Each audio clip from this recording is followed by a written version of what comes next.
हम लोग ध्यान देंगे लेसन नंबर 2, पाटलिपुत्र वैभवम। एक एक शब्द पर गौर कीजिएगा आप लोग। पाटलिपुत्र वैभवम का समास विग्रह होगा पाटलिपुत्रस्य वैभवम, पटना का वैभव, पाटलिपुत्र का वैभव। वैभव मतलब क्या होता है? संपन्नता, संपत्ति। तो पाटलिपुत्र के बारे में क्या क्या दिया गया है उसका वर्णन इस पाठ में किया गया। बिहार राज्यस्य राजधानी नगरम पाटलिपुत्रम सर्वेषु कालेषु महत्वम अधारयत। बिहार राज्यस्य, बिहार राज्य की राजधानी नगर पाटलिपुत्र सभी कालों में महत्व को धारण किया। इसका इतिहास 2500 वर्ष पुराना है। तो 100 वर्ष पहले कुछ और था, 200 वर्ष कुछ और था, 500 वर्ष पहले कुछ और था, 1000 वर्ष जाओगे पीछे तो कुछ और था। इस सब के बारे में इसमें पढ़ोगे। अस्य इतिहास, संधि विच्छेद करेंगे। अस्य ये इतिहास, अस्य जोड़ इतिहास सार्ध सहस्र द्वय वर्ष परिमितः वर्तते। सार्ध मतलब होता है आधा, सहस्र मतलब 1000, तो 1000 का आधा मतलब 500। सार्ध के बाद यह सहस्त्र द्वय वर्ष, तो 2 सहस्त्र मतलब 2000, तो 500 प्लस 2000 तो बन गया कितना? 2500। परिमिता मतलब लगभग, अब वर्तते मतलब है, तो इसका इतिहास लगभग 2000 वर्ष 2500 वर्ष है, यानी 2500 वर्ष है। अत्र धार्मिक क्षेत्रम, अब देखिए अत्र मतलब यहाँ, यहाँ कहा? मुजफ्फरपुर में नहीं, हाँ पटना में, पाटलिपुत्र में। धार्मिक का तुम प्रत्यय अलग करोगे तो धर्म जो ठक, जिसमें भी ठक प्रत्यय लगता है इक जुड़ जाता है। नगर जो ठक नागरिक, धर्म जो ठक धार्मिक, समाज जो ठक सामाजिक, समास जो ठक सामासिक। तो इस प्रकार से इक जुड़ जाता है, अर्थ होता है से संबंधित। तो धार्मिक मतलब क्या हो जाएगा? धर्म से संबंधित। राजनीति क्षेत्रम, राजनीति से संबंधित क्षेत्र। उद्योग क्षेत्रम च, और उद्योग क्षेत्र विशेषण ध्यानाकर्षकम, विशेष रूप से ध्यान को खींचता है। अब पटना का कौन कौन क्षेत्र? धार्मिक क्षेत्र। जैसे पटना में तुमको महावीर मंदिर है, शीतला माई का मंदिर है, पटन देवी है इत्यादि, सब जो है धार्मिक क्षेत्र है। और वहीं पर राजनीति का अखाड़ा क्यों है? तो राजधानी ही है, तो हर दल के नेता सब वहां रहते हैं, वहीं से अपना आकलन करते हैं कहाँ कहाँ चुनाव में क्या प्रचार प्रसार करना है। उद्योग क्षेत्र, उद्योग धंधा का विकास, गंगा के किनारे है भी, इसलिए उद्योग का क्षेत्र है। विशेषण ध्यानाकर्षकम, विशेष रूप से ध्यान को आकर्षित करता है, अपनी तरफ खींचता है। अब कहता है इसमें कि वैदेशिका यात्री न, विदेशी यात्री कौन? मेगास्थनिज फाह्यान हुएनसांग इत्सिंग प्रवृत्य पाटलिपुत्रस्य वर्णनम स्वस्व संस्मरण ग्रंथेषु चक्रु। वैदेशिका यात्री न, विदेशी यात्री, चारों का नाम याद रखना। मेगास्थनिज फाह्यान हुएनसांग इत्सिंग कौन कौन है? तो मेगास्थनीज, फाह्यान, हुएनसांग और इत्सिंग। तो इत्यादि पाटलिपुत्र से वर्णनम, पाटलिपुत्र का वर्णन स्व संस्मरण ग्रंथेषु चक्रु, अपने अपने संस्मरण ग्रंथों में किया है। इस संस्मरण ग्रंथ क्या होता है?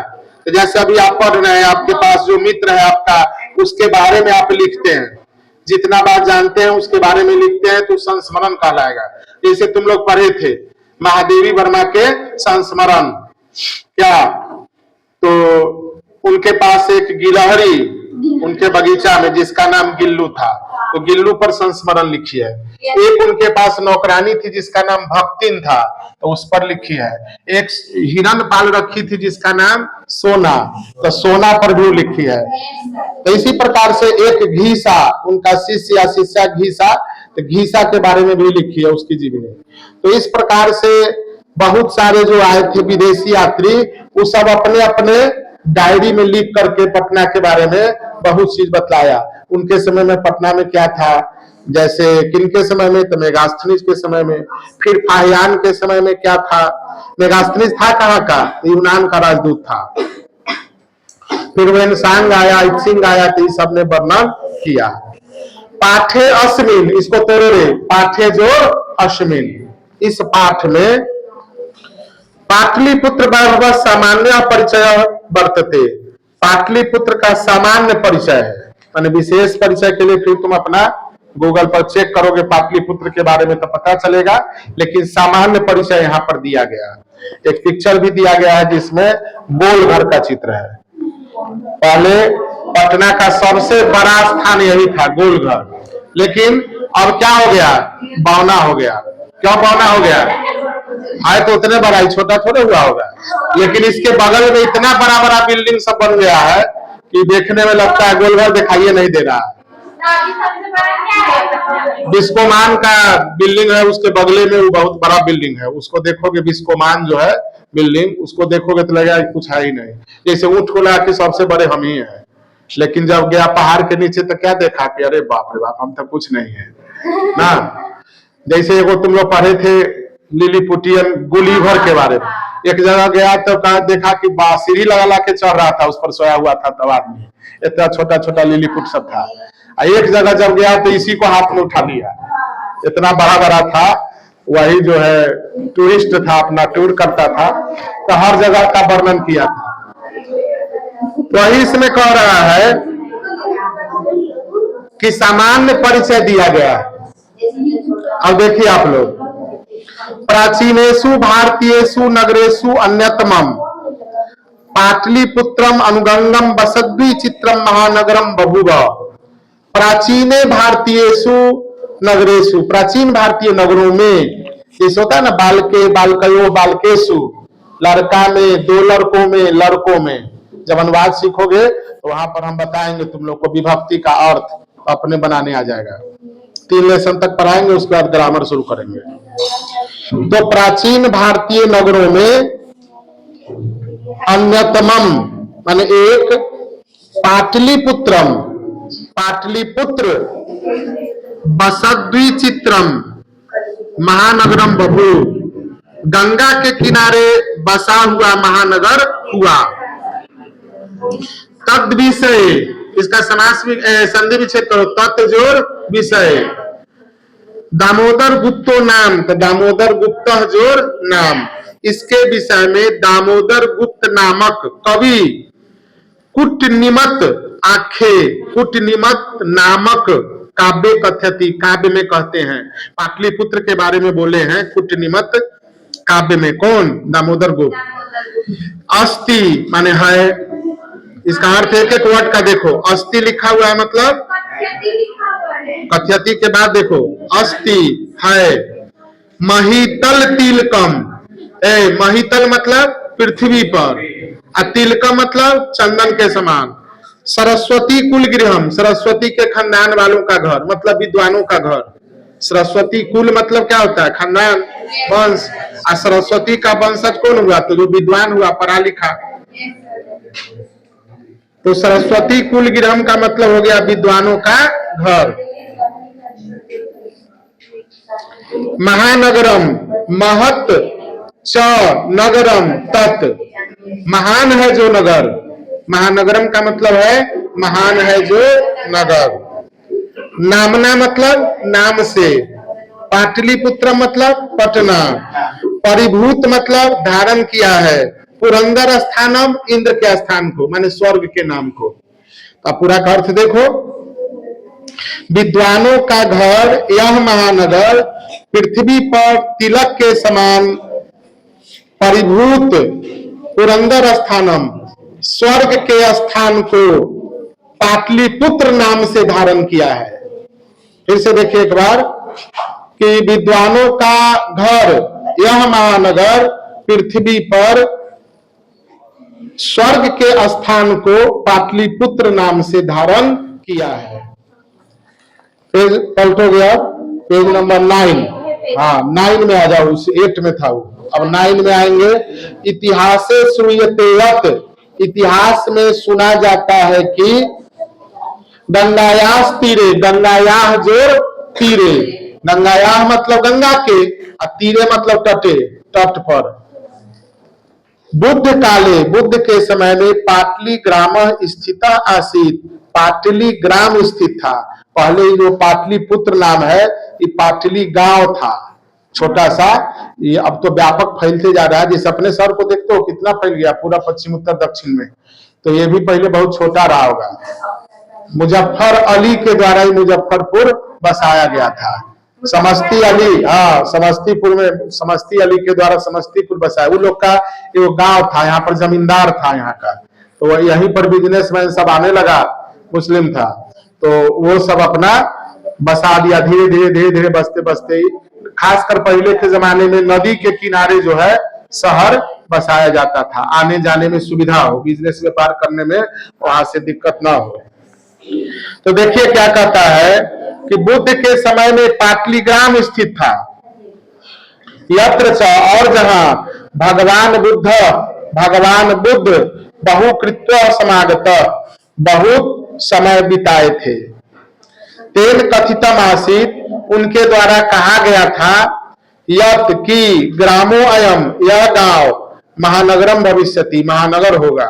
बुद्ध जब आए, बोध गया में तुम लोग को मालूम है उनको ज्ञान की प्राप्ति हुई थी पीपल वृक्ष के नीचे, उसको आज भी तुम जाके देख सकते हो, उसको बचा के रखा गया है, नया पेड़ भी बगल से जोड़ दिया गया है।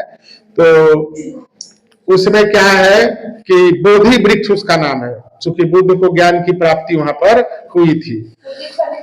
अभी तक कहा जाता है कि वृक्ष को बचा के रखा गया, तो लगेगा बहुत पुराना टाइप का है, छोटा सा उसमें जो है सपोर्ट के लिए छोटा छोटा खम्भा सब भी लगा दिया गया है कि डाल हवा इस समय आंधी समय टूटे नहीं। लेकिन अब भगवान जाने बहुत दिन होने के कारण कहीं दूसरा भी हो, वो भी पुराना हो गया हो, तीसरा चौथा भी चल रहा हो, तो वो तो हम लोग नहीं जानते हैं, लेकिन वहां कहा जाता है पीपल का।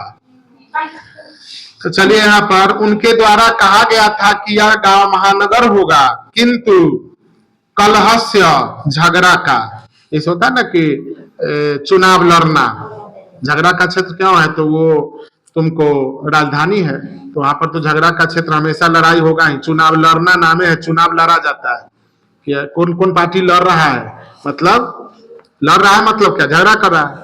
तो कौन कौन पार्टी, किसी का देखोगे शाम में सब एक ही जगह खाना खाएगा, किसी के यहाँ फंक्शन पार्टी है सब जाएगा, लेकिन जब प्रचार करना होगा तो अपना अपना वादा करेगा कि मेरा पार्टी ये सब करेगा, हम जीतेंगे तो ये सब करेंगे।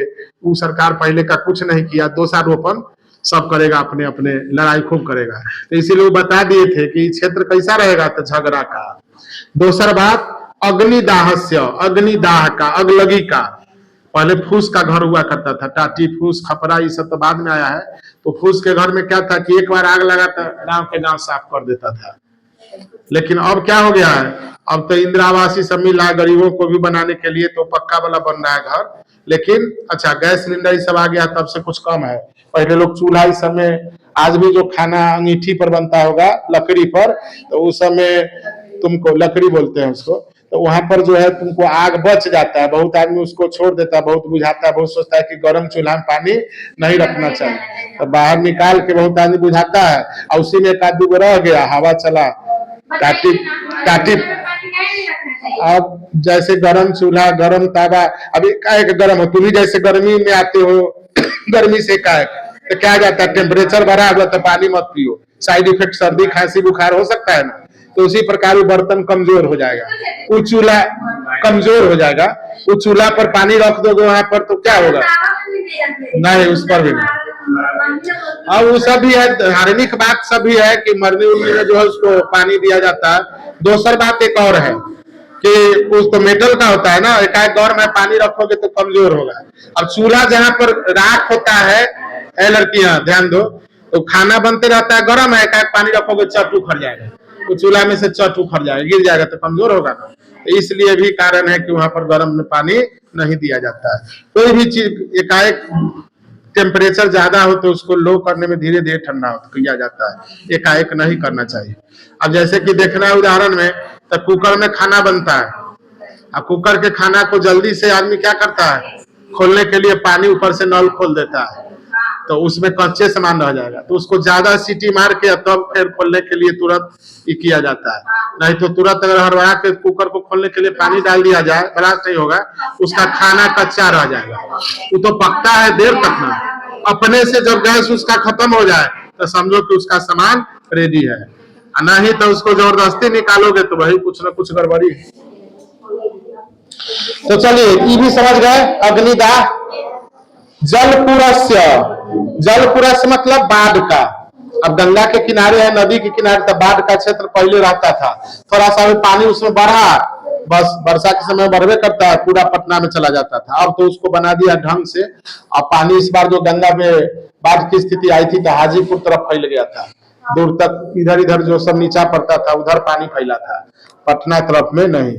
आपका बूढ़ी गंडक है, यहाँ पर जैसे पानी भर गया तो मुजफ्फरपुर को पूरा दहा देगा, उससे पहले दूसरी जगह काट दिया जाता है, कोई देहात वहात देख करके वहां पर काट देता है ताकि शहर बच जाए, न तो शहर को अगर ले लिया चपेट में तो अरबों का संपत्ति चला जाएगा। तो वही कहता है इसमें कि बाढ़ के भय से सर्वदा आक्रांतम भविष्यति, हमेशा आक्रांत रहेगा, यानी डर बना रहेगा, ग्रसित होगा। कालांतरेण पाटलिग्राम ए पाटलिपुत्रमिति कथित, कालांतर में समय बीतने के साथ पाटलिग्राम को ही पाटलिपुत्र कहा गया। धीरे धीरे जब समय बीता तो ये पाटलिग्राम किसमें बदल गया? पाटलिपुत्र नगर में। चंद्रगुप्त मौर्य काले अस नगर से शोभा, चंद्रगुप्त मौर्य के समय में इस नगर की शोभा, रक्षा व्यवस्था च, और रक्षा व्यवस्था, अत्युत्कृष्टासीदिति, अति जोर उत्कृष्टा जोरासीत जोर इति, बहुत अच्छी थी। अति मतलब बहुत, उत्कृष्ट मतलब अच्छी, आसीत मतलब थी, इति माने ऐसा। चार शब्द निकला रे, ध्यान दिए तुम लोग। अत्युत्कृष्टासीदिति में चार शब्द निकला, अति जोर, उत्कृष्टा जोर, आसीत जोर, इति।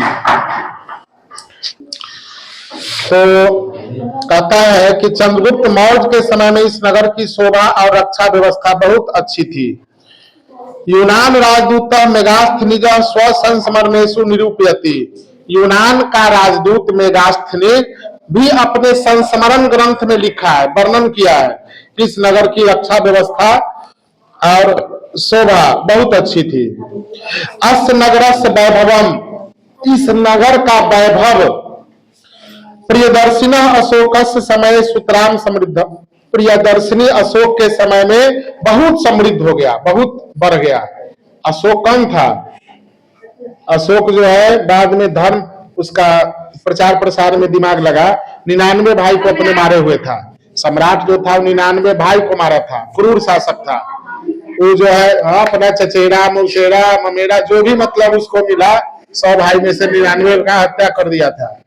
लेकिन सुनो, जब कलिंग पर युद्ध करने के लिए गया तो वहां के जो कलिंग नरेश थे उनकी पुत्री का नाम था पद्मावती। तो पद्मावती जब सैनिक वेश में आई तो स्त्री का रूप वेश था धारण किए हुए, तो देखता है तो कहता है क्या अशोक इतना निशंस हो गया कि अब इसको महिलाओं पर भी हाथ उठाना पड़ेगा? कि ऐसा कभी नहीं होगा कि स्त्री से हम युद्ध करेंगे, स्त्री से युद्ध करना मेरे शास्त्र में वर्णित नहीं है, इसलिए जो है हम युद्ध नहीं करेंगे। और संन्यास ले लेता है, वही पर बुद्ध के शरण में जाता है। उस समय बुद्ध का धर्म उन्हीं का अनुयायी बन गया था। कहा बुद्धम शरणम गच्छामि, संघम शरणम गच्छामि, धर्मम शरणम गच्छामि। बुद्ध के शरण में जाता हूँ, संघ के संगठन के शरण में जाता हूँ, अब धम्मम मतलब धर्म होता है, धर्म के शरण में जाता हूँ। और अपनी बेटी संघमित्रा और बेटा महेंद्र, ये दोनों को जो है धर्म के प्रचार में, बुद्ध धर्म के प्रचार में भेजा। कहाँ कहाँ? नेपाल, उसका श्रीलंका, बर्मा, इस सब में भेजा था प्रचार प्रसार करने के लिए। आज भी देखते हो ना, बुद्ध धर्म का प्रचार प्रसार विदेश में ज्यादा है। तुमको चाइना, चाइनीज ज्यादातर जो है बुद्ध के धर्म को ही मानता है। तो यहाँ पर चाइनीज का मंदिर सब बना हुआ है बोध गया में, चाइनीज का चीनी मंदिर है, उसका तिब्बत का तिब्बती मंदिर है, बर्मा है, भूटान है, वो सब का अपना अपना मंदिर बना हुआ है। तो अपने देश में सनातन धर्म का ज्यादा बुलवाना होने के कारण क्या हुआ, और धर्म का प्रचार प्रसार एक तरफ से नहीं हो गया। नहीं तो बुद्ध यहाँ पर आए, यहाँ पर जन्मे, यहाँ उपदेश दिए, तो बौद्धिस्ट यहाँ का सब आदमी होता है ना। लेकिन ऐसा नहीं, यहाँ तो महावीर आए तो उनका धर्म चलता है, बुद्ध आए तो उनका चलता है, कबीर आए तो उनका चलता है। तो सब धर्मावलंबी सब आया, गुरु लोग अपना अपना प्रचार प्रसार किया, तो उसके अनुयायी सब है कि हम ये चीज है, हमारे ये है।